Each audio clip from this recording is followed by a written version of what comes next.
Hello everybody, I am going to show you how to effectively write a exclusive right to buy contract for a buyer. So when you are logged into CTME, you are going to go to create new contract, and as you can see it pulls up all the contracts you can create. You're going to go to exclusive right to buy listing contract and click create selected contracts. So it's going to pull up a blank exclusive right to buy listing contract. I'm going to click on this one over here that shows one that is already filled out, and we're going to go through it. Okay.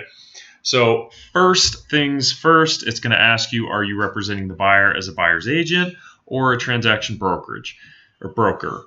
So most of the time you're going to hit buyer's agency. I clicked on that. You're going to put what the date is. Number two, broker and brokerage firm. We are a multi-person firm. So that means we have multiple brokers in our office. So you're going to click on 2.1. Next, number three, you're going to type in your client's name. How they want to take title is usually what I recommend. As far as property goes, it's kind of asking, okay, what properties are you going to show your buyer? So I always add in here any property acceptable by buyer. Okay, so pretty much that's saying any property that the buyer requests me to show them. We're going to keep scrolling down a little bit further. 3.6 listing period. This is pretty much asking you, okay, how long do you have to show or to find this buyer a home?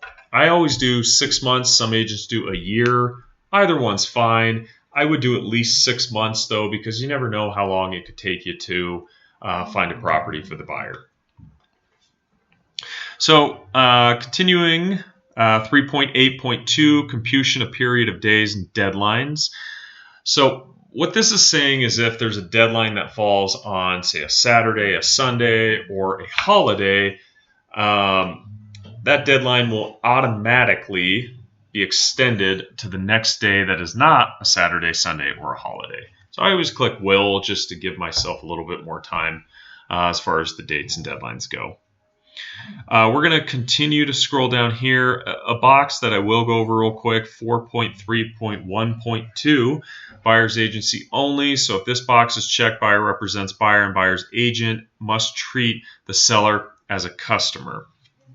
So essentially what this is saying is it's saying no matter what home you find your buyer, you are going to represent them as a buyer's agency. The one thing that you could do is, if you leave this unchecked, like I have, is there could be a possibility where you run into a situation where the seller doesn't have an agent, then you switch to a transaction broker and you're facilitating the deal between the buyer and seller. Okay. If you click that buyer's agency only, that means that you are representing the buyer as their agent no matter what. We're going to keep scrolling down. 7.1.1 success fee. The amount of fee I always put equal to 2.8. I get agents that will ask me, okay, what if they're only offering 2.5 though, the seller, for example, or the buyer's only going to pay you 2.5. You can amend this later if you'd like to reflect the 2.5.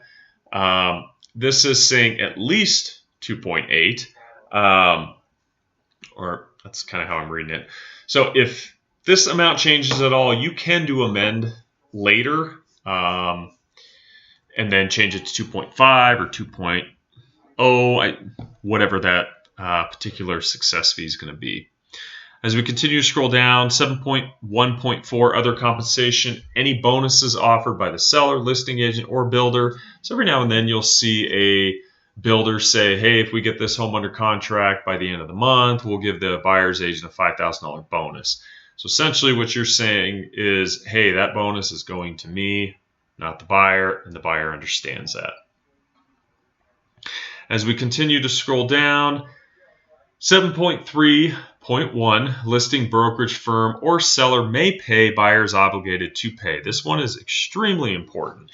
So if the listing agent slash seller is paying a success fee to the buyer's agent, great, we're all happy, everything's good, right? But there are situations, where the seller or listing broker is not paying any buyer's agent fee, and in that case, that happens. the buyers is obligated to pay. So what this is saying is if the seller's not paying, the listing agent isn't paying, then the buyer has to pay. So this is very important to click on there just to cover yourself and make sure you're not working for free. So 7.4 holdover period. This is pretty much saying that, hey, if you show a buyer a property, they like it, they're like, no, I don't think we're going to write an offer on it. And then your listing period expires, so essentially this contract expires, you're adding in a 90-day holdover period that if the client ends up writing an offer on that home, you can still receive compensation for it. Scrolling down, buyer's obligation to broker. So this is essentially saying buyer represents that buyer is not currently a party to any agreement with any other broker to represent or assist the buyers in the location or purchase of a property. Buyer further represents that buyer has not received a list of any submitted properties. So this kind of goes along with the section I just explained before.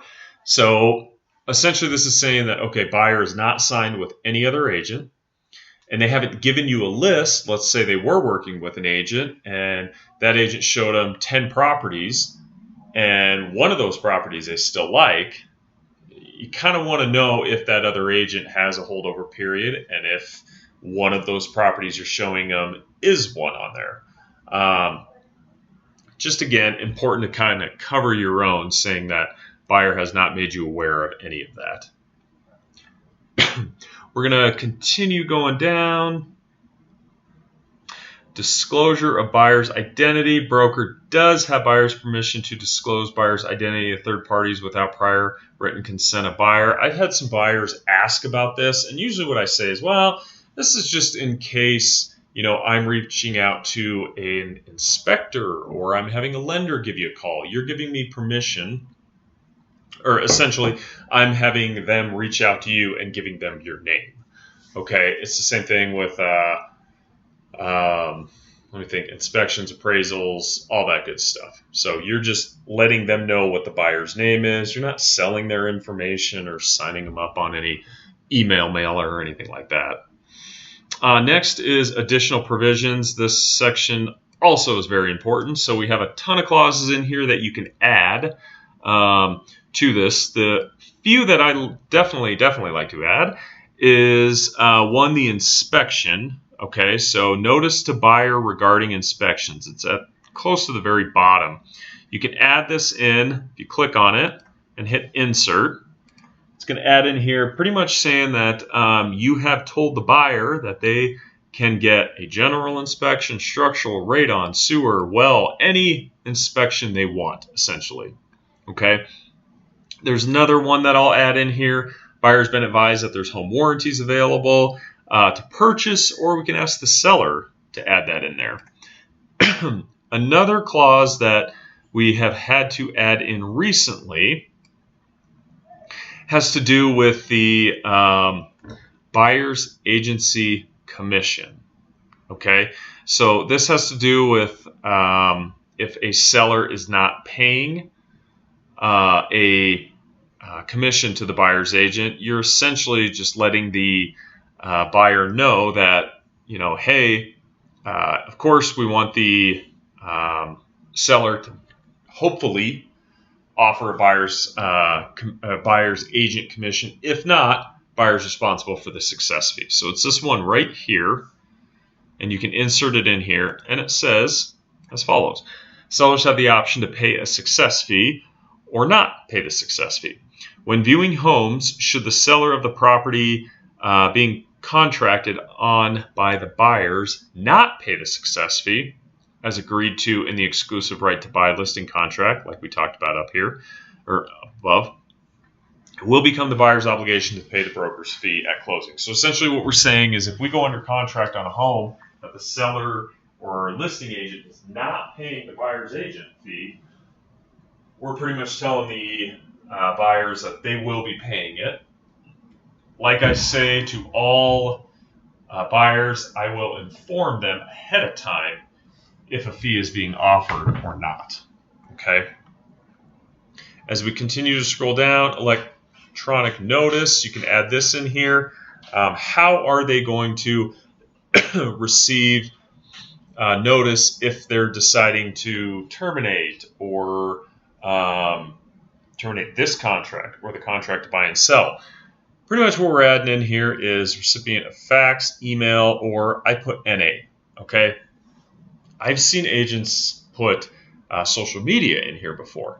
I don't want to know if my client is bailing on a home from social media. I want them to call me, email me, fax me. So you can put in here call as well.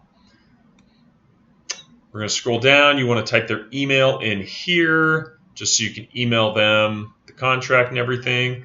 And then there's your info. You hit save, and that is how you write a buyer's agency. Thank you.